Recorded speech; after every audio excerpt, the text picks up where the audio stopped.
Bonjour, ici Andy de Santé Carnivore et aujourd'hui je te parle d'épinards, un faux super aliment. Pourquoi les gens pensent que c'est un super aliment? Parce que c'est riche en minéraux, en vitamines, faible en calories et faible en saveur. Les nutriments d'abord. 100 g d'épinards contient près de 10 000 unités de vitamine A. Wow, c'est beaucoup, ça doit être bon pour les yeux. Par contre, les gens qui ont déjà fouillé un peu le sujet savent que la vitamine A n'existe pas dans le royaume des plantes.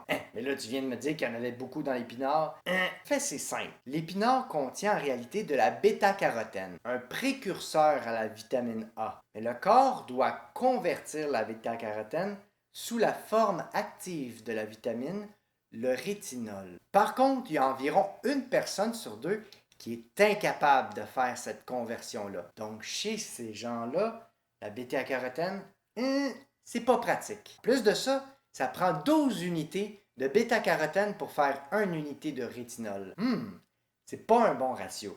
Donc, la prochaine fois que tu vois sur une étiquette des valeurs nutritionnelles, tu vois vitamine A, méfie-toi, c'est pas toutes les vitamines A qui sont égales. Ça vaut aussi pour d'autres nutriments. L'épinard est riche en vitamine C, mais ça c'est le sujet pour une autre fois. Je vais faire une vidéo là-dessus parce que c'est gros. L'épinard est réputé pour contribuer à donner des os forts parce que ça contient du calcium, du magnésium, du fer et de la vitamine K.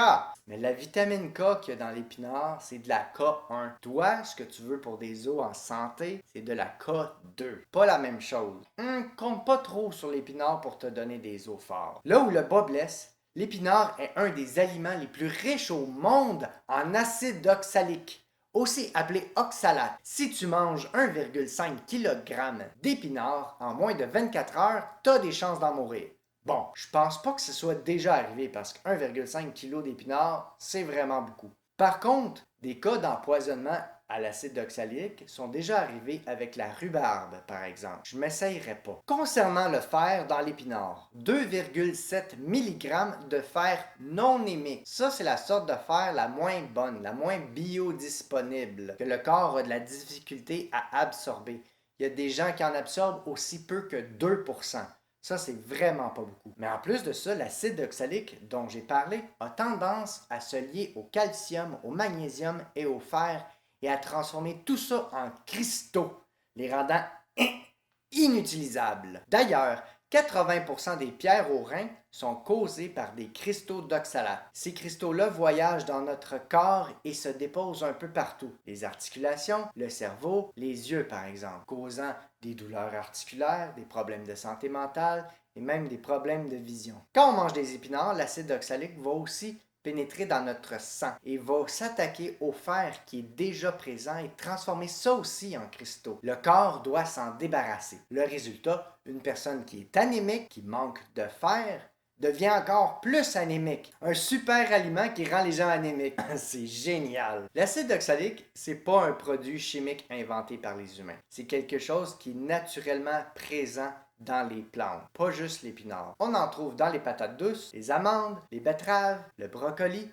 et même le thé et le chocolat. L'épinard fabrique pas juste de l'acide oxalique comme toxine. Il en fabrique d'autres parce qu'un des objectifs de la plante, c'est de vivre. Elle veut pas se faire manger les feuilles. Elle a besoin de ses feuilles pour vivre. Donc sa stratégie de défense, c'est les toxines. En résumé, l'épinard ne contient pas de vitamine A, contient pas la bonne sorte de vitamine K, ne contient pas la bonne sorte de fer, va même t'enlever du fer, du magnésium et du calcium et va te donner des problèmes de santé, comme les pierres aux reins, des problèmes de santé mentale, des douleurs articulaires. Est-ce que c'est vraiment ça qu'on appelle un super aliment? Puis entre toi et moi, là, si tu rajoutes pas une vinaigrette qui goûte quelque chose sur tes épinards, est-ce que tu trouves ça vraiment bon? Si le sujet de l'oxalate t'intéresse, je recommande le livre Toxic Superfood écrit par Sally Norton. Je t'invite à aimer ma vidéo, à la partager et abonne-toi à ma chaîne YouTube, comme ça on va pouvoir se retrouver lors d'une prochaine vidéo. Sur ce, santé carnivore!